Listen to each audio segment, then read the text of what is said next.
Yo, what's up, guys? Today we got types of girls to avoid part 2. I did part 1. Y'all knew how that was. Y'all liked it. Go watch it before this one if you want to see it. But yeah, pretty self-explanatory. I'm going to get straight to it. First up, we got the materialistic girl.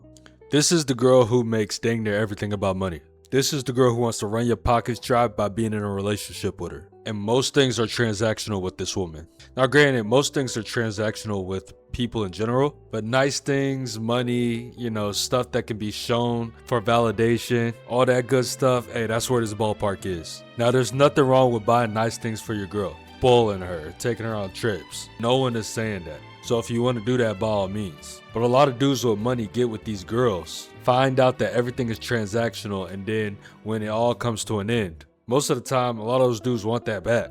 Now granted, you got your few regular dudes who just want to get rid of the woman, so they just say whatever. But you hear all the time when a freaking dude does something for a girl and that girl does some backstabbing ass shit. It's, oh, all this money I spent on you, this, that, I bought you that, yada, yada, yada. You know how it goes. Also, I find no pleasure about being around girls who just talk about what they want all the time, or what their dad buys them, or what their mom buys them, or what their last boyfriend bought them.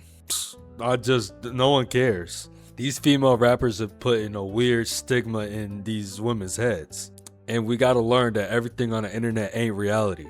But yeah, if you want to date a girl like that, hey, be my guest. Just know what you're getting yourself into. Alright, next up we got the quote-unquote religious girl. Now y'all might be curious on what I mean by quote-unquote. And no, I'm not saying every girl who serves a religion is a terrible woman. I'm not saying every woman who believes in something is a terrible woman. But a lot of women use religion as their scapegoat for who they really are. Look at Brittany Renner. She was literally wearing a hijab not too long ago. And now apparently she's back in that stage of giving her life back to Christ. And then the social media posts followed up with how you picture them. Like you see them in person and them religious quotes go out the window, especially about like purity and stuff. And they're the same girls who are obsessed with worldly things. They have celebrity crushes who they can't get their mind off of. They'll give it up on the first night and etc.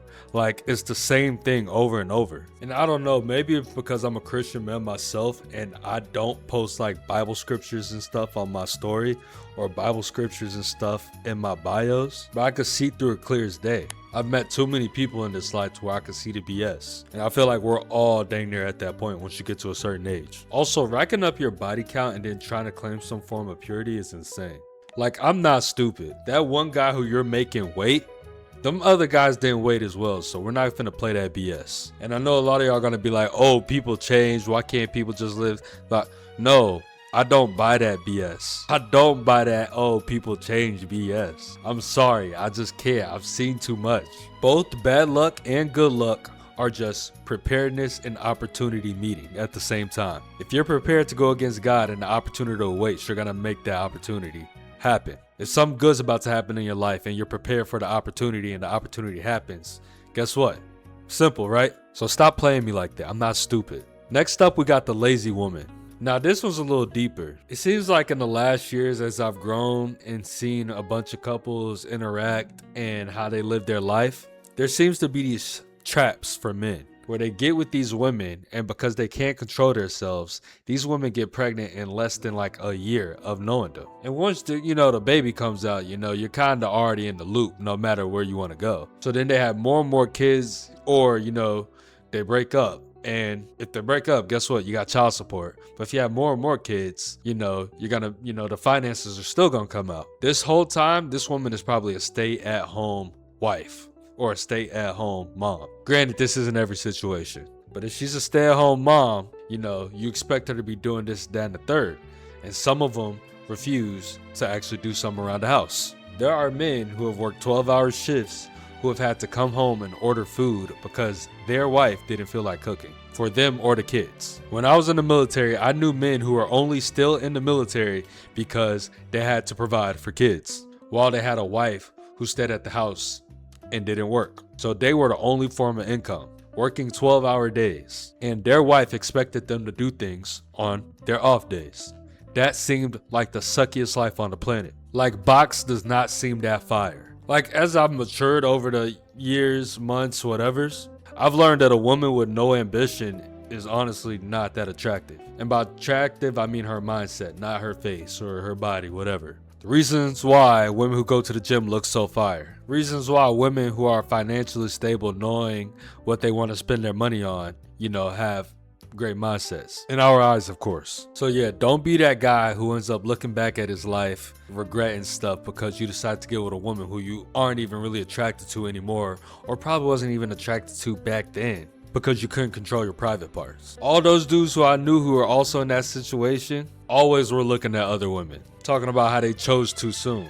Of course you did. Like, you had a kid at like 19. Yeah, you chose too soon. No offense to you if you got it all figured out at 19, you met the love of your life and all that. But yeah, don't be that guy. And last up on this list, we got narcissistic women. Now, the main part of this that I kind of want to get at are the women who make everything kind of about themselves. The reason why I can't stand that is because if you and a woman are not compatible, and you do things this way, she does things this way, even if it's not gonna line up, instead of her kind of using her common sense and being like, oh well, we're not a match, she could take you not wanting to do something that she wants to do as you not caring about her, or you not wanting to be around her, or you wanting someone else. These women are dangerous. These are the women who don't want to be single.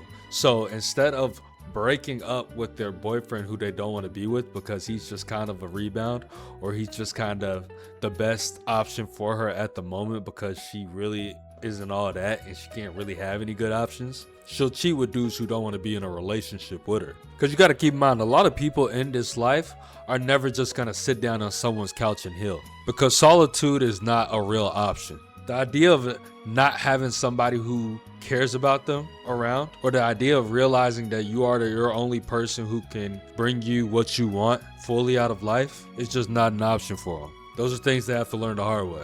And learning the hard way doesn't always bring good results. And of course, we all know gaslighting, the cold gaslighting techniques. Claiming that she did something because you did something, claiming that you don't give her enough attention, that's why she ran off on you. You can literally be the manager of a Hooters, let her know that, ask her if she's okay with that, and she'll cheat on you later and say, oh, well, you're around all those girls, blah, blah, blah, and you don't deserve that headache. Who wants to deal with that? Who wants to voluntarily deal with that if you're cool with being single? Nobody.